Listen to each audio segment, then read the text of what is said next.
नाग अनसुलझे रहस्यों में आज की कहानी है नागपुर के नए शादीशुदा कपल विनोद और मीनाक्षी की। हमारे नए घर में हमारा पहला दिन। मैं बहुत खुश थी।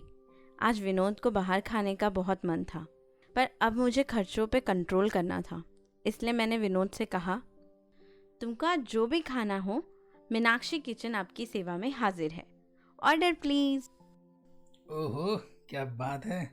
खिलाइए खिलाइए, जो मन में हो खिलाइए। विनोद और मैंने पूरा दिन घर जमाने में लगा दिया। विनोद बहुत थक गए थे, तो वो सोने भी जल्दी चले गए। मैं पानी लेने किचन में गई, तभी मुझे ऐसा लगा कि मेरे साइड से कोई क्रॉस हुआ। मुझे कोई आसपास नहीं दिखा, तो मैं इग्नोर करते हुए बेडरूम चली गई। मुझे नींद नहीं आ रही थी, तो मैं अपने दोस्तों के साथ चैट करने लगी। थोड़ी देर बाद बेडरूम का बल्ब ग्लिच करने लगा और तभी किचन से आवाज़ आई, अरे अब ये नल को क्या हो गया। मैं किचन में गई और नल को अच्छे से बंद करके जैसे ही पलटी, तभी नल फिर से बहने लगा और मुझे वही एहसास हुआ जैसे कोई अभी यहाँ से गुजरा हो।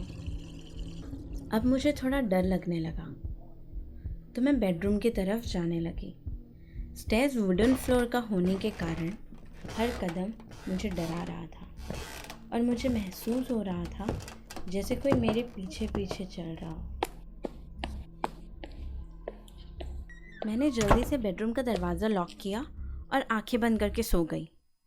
तभी मुझे बेड के कॉर्नर से किसी औरत के रोने की आवाज़ आ रही थी, पर मैं अपनी जगह से नहीं हिली। तभी मुझे ऐसा लगा जैसे कोई ब्लैंकेट खींच रहा है।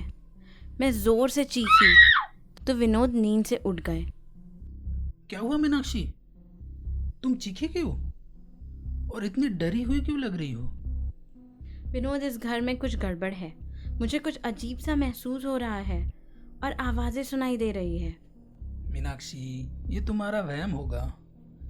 नया घर है ना, इसलिए तुम्हें ऐसा लग रहा होगा। लो पानी पी लो, सब ठीक हो जाएगा। तभी हॉल से कुछ टूटने की आवाज़ आई। देखा, मैं बोल रही थी ना कुछ गड़बड़ है इस घर में। हॉल से कुछ टूटने की आवाज़ मुझे भी सुनाई दी, इसलिए मैंने फ्लोर पॉट हाथ में लिया और हम हॉल की तरफ बढ़े। हॉल में आके देखा तो टीवी टूट के बिखरा पड़ा था। तभी वॉशरूम से किसी बच्ची की हंसने की आवाज़ सुनाई दे रही थी। मीनाक्षी को वहाँ बैठा के मैं बाथरूम की तरफ बढ़ा, तो मुझे वहाँ एक छोटी सी बच्ची नल के साइड मुंह करके बैठी मिली। मैं उसकी तरफ धीरे धीरे बढ़ने लगा। कौन हो बेटा तुम? यहाँ कैसे आई? हेलो बेटा, कौन हो तुम? मेरी तरफ देखो। तभी उस बच्ची का सिर पलट गया और वो मुझ पे कूद पड़ी। मैं खुद को उससे छुड़ा के जैसे ही भागा, तभी दरवाजा जोर से बंद हो गया और मैं चिल्लाया। मैंने विनोद की चीख सुनी और उठ के जाने ही लगी, तो मैं सोफे से उठ नहीं पा रही थी। मैंने बहुत कोशिश की, पर मैं हिल ही नहीं पा रही थी। तभी सारे घर की लाइट चली गई। ये घर मेरा है। वो किसी औरत की आवाज़ थी जो बिल्कुल मेरे सामने वाले सोफे में आके बैठी। मैं बस उसकी वो लाल आंखें देख पा रही थी। तभी वो जोर से चिल्लाई और मैं दौड़ के भागी विनोद की तरफ। बाथरूम का डोर मैंने खोला तो एक बच्ची विनोद के ऊपर बैठी थी और उसका चेहरा पूरी तरह से सड़ा हुआ था। मैंने उस बच्ची के भूत को झटका देके मेरे ऊपर से हटाया और हम स्टोर रूम की तरफ भागे। चारों तरफ से बस उन भूतों की आवाज़ें आ रही थी और वो दरवाज़ा भी ज़ोर ज़ोर से खोल रहे थे। और तभी अचानक सब रुक गया और वो भूत सीधे दरवाजे से ही आर पार निकल आए। हम कुछ करते, तभी उस भूत ने मीनाक्षी को अपने ओर खींचा। फिर उस भूत का मुंह खुला और वहाँ से छोटी बच्ची का सर बाहर निकला और उसने मीनाक्षी के गर्दन को काटा। मैं मीनाक्षी को बचाने भागा तो उस औरत के भूत ने मुझे एक हाथ से दूर फेंक दिया। जैसे ही उस बच्ची ने मुझे काटा, मैं उसके दर्द को फील कर पा रही थी। मैं उसके बीते हुए कल में झांक पा रही थी। तो मैंने देखा, मैं तुम लोगों से तंग आ गया हूं। मुझे ना ये बच्ची चाहिए ना तुम। मुझे लगा बड़ी घर की लड़की हो, तेरा बाप ना देगा मुझे, मैं माला माल हो जाऊंगा। पर वो तो पैसे देने का नाम ही नहीं ले रहा। ये घर दिया, वो भी तेरे नाम का। बस बहुत हुआ, मुझे छुटकारा चाहिए तुम लोगों से। पापा छोड़ो मम्मी को, छोड़ो। मैंने कहीं पढ़ा था कि भूत पिशाच नमक से डरते हैं। तो मैं झट से दौड़ा और किचन से नमक लेके उनके ऊपर फेंक दिया। नमक उनके ऊपर गिरते ही वो भूत झटपटाए और मीनाक्षी को छोड़ के कहीं गायब हो गए। मीनाक्षी, क्या तुम चल पाओगी? चलो हम यहाँ से भागते हैं। तभी मीनाक्षी ने मुझे रोका और बोली, मैंने इनके अतीत में झांका है, मुझे पता है कि क्या करना है। और सारी कहानी मुझे बताई। उनको मारने के बाद उसके पति ने उन दोनों की लाश को यहीं बाथरूम में दफनाया है।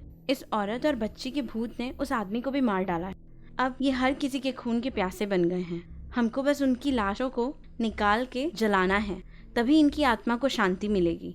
मैंने स्टोर रूम से कुदाल ली और हम बाथरूम की तरफ भागे। तभी जमीन के नीचे से 2 हाथ निकले और मेरे पैरों को पकड़ लिया और एक भूत दीवारों पर से रेंगते हुए मीनाक्षी की तरफ दौड़ी। वो भूत मेरे अंदर ही घुस गया। मैं कुछ कर ही नहीं पा रहा था। मेरे पास नमक भी नहीं था क्योंकि मैंने सारा नमक एक बार में ही फेंक दिया था। वो मेरे पूरे शरीर को जकड़ रही थी। मेरे आंखों और कानों से खून निकल रहा था। मैं किचन की तरफ भागी। नमक बस थोड़ा सा ही बचा था। लाइटर लिया और मैंने धीरे से बाहर देखा तो कोई नहीं था आसपास। पीछे देख मीनाक्षी, मैं यहाँ हूँ। मैंने पलट के पीछे देखा। उस आत्मा ने विनोद के शरीर को वश में करने के कारण मैं उसे कुछ भी नहीं कर पा रही थी। मैं अगर उसे आग लगा देती तो विनोद को भी आग में झुलसना पड़ा। मैंने नीचे गिरा हुआ नमक उठाया और बाथरूम की तरफ भागी। अंधेरा बहुत था, पर फिर भी मैंने नमक से मेरे चारों तरफ लाइन बना दी, जिससे वो बुरी आत्मा मुझे कुछ ना कर पाए। मैं बस बाथरूम खोदते जा रही थी। वो भूत नमक के कारण अंदर नहीं आ पा रहे थे, तो वो भूत विनोद के सहारे मुझे कमज़ोर बना रहे थे। मैं रोते रोते बस खोदते जा रही थी। तभी मेरे हाथ में हड्डियों जैसा कुछ महसूस हुआ। मैं समझ गई, ये लाशें यहीं पर हैं। मैंने हाथों से पूरी मिट्टी हटाई तो वहाँ 2 सड़ी हुई लाशें थीं। मैंने जल्दी से लाइटर लिया और वहाँ आग लगा दी।